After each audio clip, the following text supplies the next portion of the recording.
Hawaii, A Monster Boy is a South Korean action thriller film of 2013. The movie starts with a young boy who's attacked by a wild creature that's lurking in a dark room. The scene then cuts to a train where a man takes a briefcase of ransom money. Just then, his associate informs the other gang members who are in a car that's running parallel to the train to not touch the briefcase as the cops are on board. But since the criminal has already taken the briefcase, he's surrounded by the cops. So he holds a knife salesman hostage to stop the cops from coming near him. He shoots the briefcase only to find that the ransom briefcase is filled with counterfeit money. Just then, the station arrives, and while leaving the train, he shoots the gun at one of the cops. Outside the train, another cop is seen waiting for him while pointing a gun at him. This time, the criminal lets go of the hostage. Turns out the hostage is also a part of the Kidnappers group as he brutally stabs the cop with a knife. Later, the gang member arrives at their farm, which is located amidst a forest. They are a group of 5 criminals called the Day Goblins who live together on a secluded farm. Upon arriving at their farm, they are all seen debating whether or not they should keep the boy alive whom they've kidnapped earlier. He thought it would be an easy kidnapping deal, but now they have a choice to make. Ki-tae stutters that they shouldn't kill the boy, but according to Ji-seong and Dong-byum, the boy must be killed as they have no use for him. So Byum-soo, the gun expert, quickly loads his rifle to kill the boy, but is stopped by Seok-tae, who's the gang leader. Ki-tae reveals the boy who's kept underneath a pot and finds him sick. Dong-byum then calls for Young-ju, a petrified chained-up girl who is Suk-tae's wife, to look after the boy. The scene cuts to a lavish house where a man is getting massaged by a visually impaired boy. All of a sudden, a group of robbers break into the house and force the house owner to open the safe which contains the bribe money. Being a person with a great deal of power and influence, the house owner simply turns off the safety alarm and threatens the robbers to leave. Just then, one of the robbers reveals his face, and it turns out to be Seok-tae. He orders Byum-soo to kill the man, and Byum-soo does so without any hesitation. Following that, Seok-tae attempts to kill the witness, the visually impaired masseuse, but after knowing that he's blind, Seok-tae decides to let him live. Ki-tae and Jin-seong wait in the truck, and when the rest of the robbers arrive with the money, they flee away while being chased by the cops. At the intersection, the cop sees a boy fall off his bicycle and then chase in that direction, thinking that the robbers went that way. But it was just a decoy, and the boy is none other than Hawaii, the same kid which they kidnapped 14 years ago. Later, he's seen helping a girl, Yoo-kyung, with her bicycle. He doesn't talk much with her and leaves for his home. Next, Jin-seong is seen arguing with Suk-tae for not completing the job properly as he let go of the blind witness. Meanwhile, Hawaii arrives home, and then we see that the 5 criminals have raised Hawaii as their own child, and Hawaii believes that it's to be true. Ding-byum appreciates Hawaii for his help with misleading the cops and gives him his share of the money. Then the scene cuts to when Hawaii is practicing to shoot in the forest. He's pretty good at it, as he was taught well by his criminal fathers. Later, Jin-seong is seen chatting on the phone with a police officer who happens to be the gang's spy. He was the one who tipped them off earlier during the abduction case. The cop is upset with Seok-tae for leaving behind the blind witness alive. He also tells Jin-seong about their rival gang leader, Mr. Jeong Seung-ki, who's handling all the big redevelopment projects in their metropolitan area. Jeon is unable to get a hold of one of the houses in his district because the residents are adamant about not leaving. He's tried all the tactics to scare off the house owners, but so far, nothing has worked. So now he wants to kill them off, and for that, he wants the assistance of the Day Goblins. When Jin-seong inquires about the residents, he's stunned to find out that Him Young-taek, the owner of Seungji Cement, lives there. So he hangs up after giving a vague excuse. He then gives Hawaii a new passport with a different identity and wants him to apply to an art school for his studies. However, Seok-tae is not so sure about sending Hawaii away. Although Hawaii doesn't go to school, he likes wearing a school uniform. He leaves for a cafe where he's seen drawing a sketch. Just then he spots the same girl, Yoo Young, he met earlier. He smiles happily as he follows the girl but ends almost getting hit by a truck.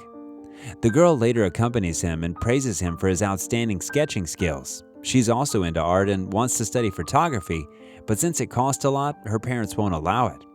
She then asks Hawaii to draw her self-portrait and asks him to meet her on Saturday. But just then, Hawaii is embarrassed to witness one of his fathers, Ki-tae. Hawaii decides to drive Ki-tae home since he's drunk, but they are stopped at the checkpoint since the cops think a schoolboy is driving. However, Hawaii decides to break the checkpoint and run away. The scene cuts to the police station where the blind witness is being interrogated. He keeps insisting that he couldn't see the robbers. Just then, Detective Choi Young-min arrives as he wants to investigate the blind guy. He's the same cop who got stabbed 14 years ago during the abduction case. Choi knows that the witness is only partially blind and he must have seen the robbers when they were up close to his face. After manipulating the witness, Choi manages to get some idea of the robbers. Interestingly, the cop who is Jin Seong's spy is present there, and he immediately informs Jin Seong to finish off the witness before he ends up revealing their identities. Jin Seong quickly gathers the gang along with Hawaii. They arrive at a building opposite the police station, where Suk-tae asks Hawaii to aim at the blind witness and shoot him. But just before Hawaii could shoot, he starts hallucinating about the wild creatures that haunts him, and he's unable to shoot. This infuriates Suk-tae. He pushes Hawaii and fires the rifle at him, which turns out to be empty, as he was just testing if Hawaii could do it or not. Meanwhile, the cop that was escorting the blind witness turns out to be the spy cop, and the blind guy ends up being caught by the gang. Suk-tae arrives home and furiously drags Hawaii into the basement, where he mercilessly kills the blind guy in front of Hawaii. Hawaii cries and tells Suk-tae that he's unable to become a criminal, but Suk-tae coldly clarifies that he's destined to become a monster, just like his father's. Through a flashback scene, it becomes clear that Hawaii struggled with hallucinating ever since he was a child while being locked up in the basement by Suk-tae. Later, Suk-tae asks Jin Seong to take up the job of killing Im Hyung-taek. The gang is seen discussing the murder mission, and they're asked to make it look like a robbery. Meanwhile, Hawaii watches Yo Kyung from the corner, who's waiting for him as they plan to meet, but Hawaii doesn't go near her. The next morning, the gang begins their mission, and Hawaii is asked to participate. Hawaii successfully breaks into the house since the house owners, Im Hyuk-taek and his wife, have left for the church. There he finds a photograph of a baby, and for some reason he keeps it in his pocket. Just then, Hawaii realizes that Im's wife didn't go to the church and is still in the house. Upon hearing someone break in, she immediately messages her husband. Hawaii finds her hidden in a closet. Just then, the gang enters the house, but Hawaii doesn't inform them about the hidden lady. In the meantime, Im rushes home, and as he enters the house, he's attacked by the gang. When Jung Sung inquires him about his wife's whereabouts, they hear a woman screaming. Hawaii had helped the woman escape. Seeing this, Suk-tae slaps Hawaii, and as a punishment, he orders him to kill Im. While pointing the gun at Im, Hawaii's fingers tremble and the gun shakes, but Suk-tae constantly pressures him to shoot. So Hawaii finally shoots, and after one shot, he pulls the trigger and shoots Im multiple times. Next, the spy cop investigates the murder case, and he tries to cover up the evidence. He keeps discarding the information received about a schoolboy who was seen entering the house, and also Miss M's statement. In the next scene, Mr. Jeon is seen at his office asking his employee to take care of M's wife as soon as possible so he can acquire M's house easily. Meanwhile, Detective Choi discovers an umbrella that Hawaii mistakenly forgot at the crime scene. Hawaii, on the other hand, is seen in distress after committing a murder. His stepmother comes into his room and finds the photograph that he picked up earlier from M's house. She tells him that it's Hawaii's childhood photo. The scene cuts to Detective Choi investigating the umbrella store to find out about the murderers. In the meantime, Suk-tae finds out that Hawaii has left for Im's house after finding out about the photograph, and so he rushes with Ki-tae to find him. On the other hand, Detective Choi shows up at the gang's house pretending to buy some trees from them, and Jin Seong accompanies him. Back at the house, Hawaii discovers the huge secret, and his life turns upside down when he learns that the man he killed was his biological father. Suddenly, he hears a strange sound and goes downstairs to check. He sees Mrs. M committing suicide, so he rushes up to her to save her and calls the cops. The criminal fathers soon find out that Hawaii called the cops to save Miss M. Hawaii hasn't reached home yet, and Jin Seong is worried for him. He wants to send Hawaii away once he gets back home. Just then, he finds Hawaii sitting in the corner of the room. Hawaii asks him who is the boy in the photograph and why M wasn't vacating the house. It is then revealed that M was waiting for his lost son to get home. Jin Seong keeps insisting that he is Hawaii's father, but Hawaii, in a rage, shoots him to avenge his father's death. Eventually, the remaining gang members find out about Jin Seong's death and are left stunned. In the hospital, Mr. Jeong's gang members arrive to kill Miss M, but before he could do so, he's attacked by Hawaii and ends up dead. Later, Hawaii seeks help from Young Kyung to admit Miss M to a different hospital. He then goes to meet Miss M in her ward. Seeing his real mother, he weeps and puts the handkerchief that he took from the house earlier in her hand. Later, he attempts to kill Byung-soo, but the rest of the gang arrives, so he's forced to run away. The gang members chase him, but Hawaii manages to escape. Detective Choi digs into the Day Goblin's case files and finds a video that has the same tree that Jin Seung showed him earlier at his house. Hawaii arrives at the Sunji cement factory, from where he was abducted 14 years ago, and calls his father there. He also writes a letter to Mr. Jeon and tells him to send his gang an hour before. The next morning, the criminal fathers arrive at the factory only to find the rival gang waiting for them there. Meanwhile, the spy cop finds Miss M in the hospital. Back at the factory, both the gangs get into a feud. Just then, Hawaii snipes at one of the rival gang members from a high vantage point.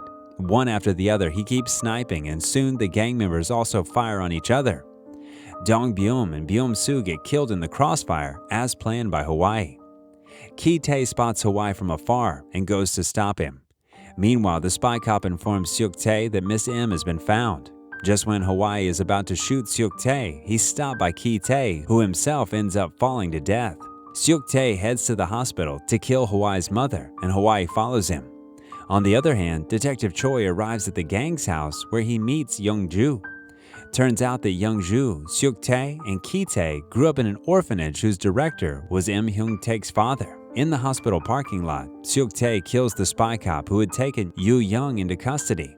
Meanwhile, Choi puts all the pieces of the puzzle together and finds out about Hawaii and the gang members. Back at the hospital, Seok-tae recounts the entire story to Hawaii's mother about how he was always jealous of Im Hyung-taek and how he ruined Young-ju's life because she was in love with Im Hyung-taek. Even after that, Seok-tae always wanted to ruin his life, so he kidnapped Hawaii and got him killed by his own son. Hawaii finally reaches the hospital, only to find his mother dead. Seok-tae goes home where Young-ju is cleaning the mess she made after striking Detective Choi. He hits her furiously when she cusses him for his vicious acts. Just then, Hawaii arrives to confront Seok-tae. Detective Choi is also present there and points his gun at Seok-tae and Hawaii. Taking advantage of the situation, Young-ju stabs Seok-tae from behind. Seok-tae retaliates and starts kicking her. To stop him, Hawaii starts at Seok-tae's leg and the detective shoots Hawaii on his shoulder. Seok-tae boils with anger to see Hawaii, who he still believes to be his son, getting shot. So he kills the detective mercilessly. He then points the gun at Young-ju. Hawaii begs him not to kill her and apologizes to him. Seok-tae then hugs Hawaii, and all this is over, but he still wants to kill Young-ju. But before he could do so, Hawaii shoots him and Seok-tae finally dies. In the next scene, Hawaii sends Yu Young a camera and a face sketch as a gift. Young-ju and Hawaii are finally released from the chains of a monster in Seok-tae. The film ends with Hawaii killing Mr. Jeon at a ceremony to fulfill his revenge. Thank you so much for watching. If you enjoyed the video, please leave a like and also make sure to subscribe to the channel to never miss out on any future videos. That's it for this video. I'll see you in the next one.